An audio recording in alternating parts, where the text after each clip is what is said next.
What is the history of Chinese food restaurants in the West?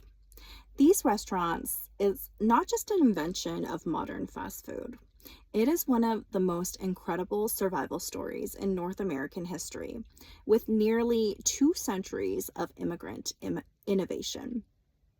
It begins in mid-19th century mining camps during California Gold Rush and the Fraser Canyon Gold Rush in British Columbia. Early Chinese immigrants set up small eateries called chow chows, flying yellow silk flags to serve both Chinese laborers and Western miners.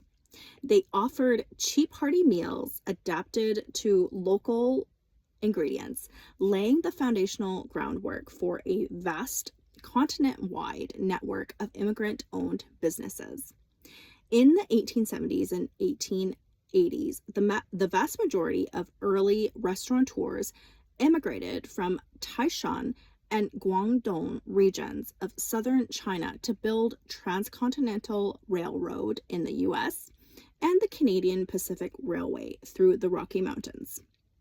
When railroad construction finished, workers transitioned into operating laundries and small eateries in major cities and remote towns.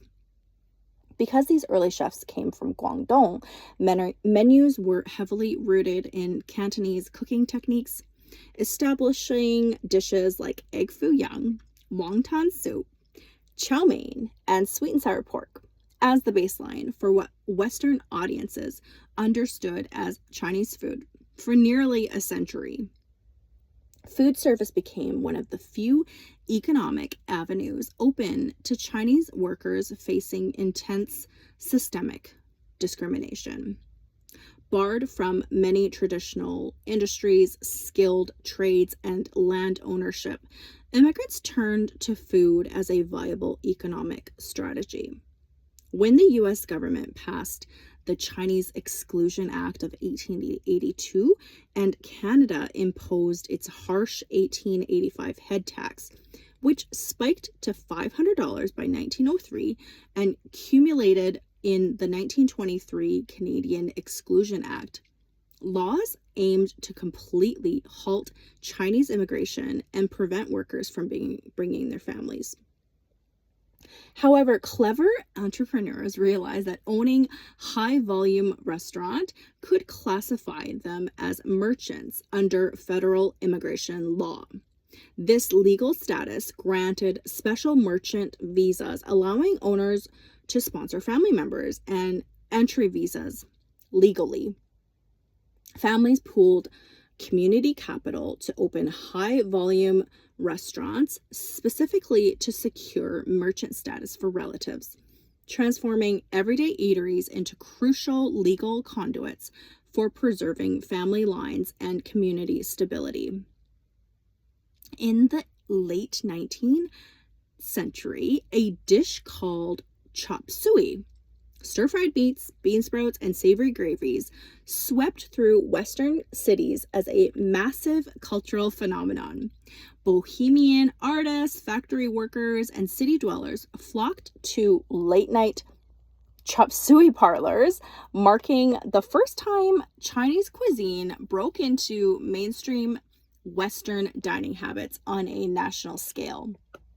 Chop suey established the classic business model of adjusting traditional Cantonese recipes to match local Western tastes, proving that culinary adaptation could open vast, lucrative customer markets outside immigrant enclave. As Chinese restaurants expanded into rural regions across Canada, the American Midwest, and South, chefs met local communities where they were, blending traditional wok methods with regional palates and supply chains.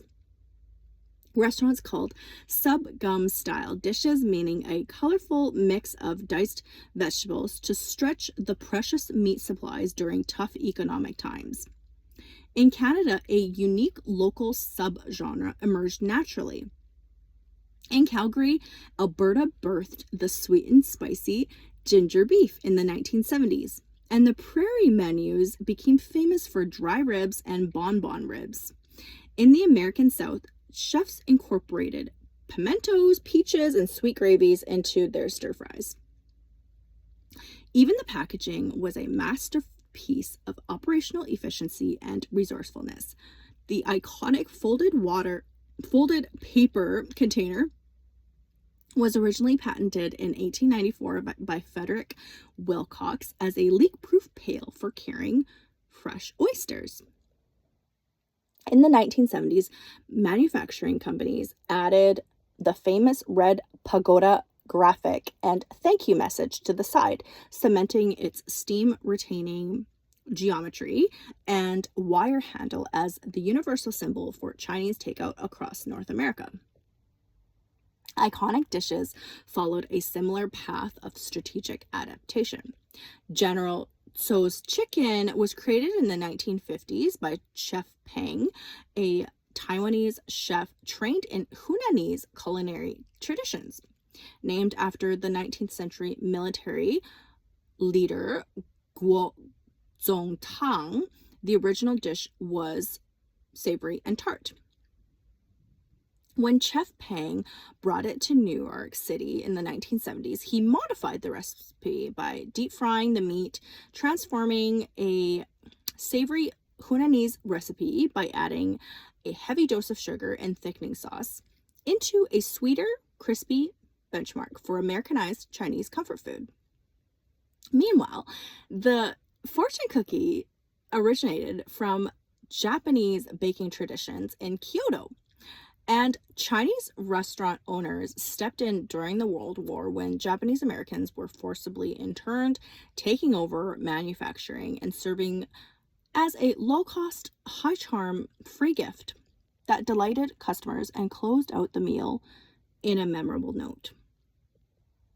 The entire landscape transformed again when restrictive national origin quotas were abolished.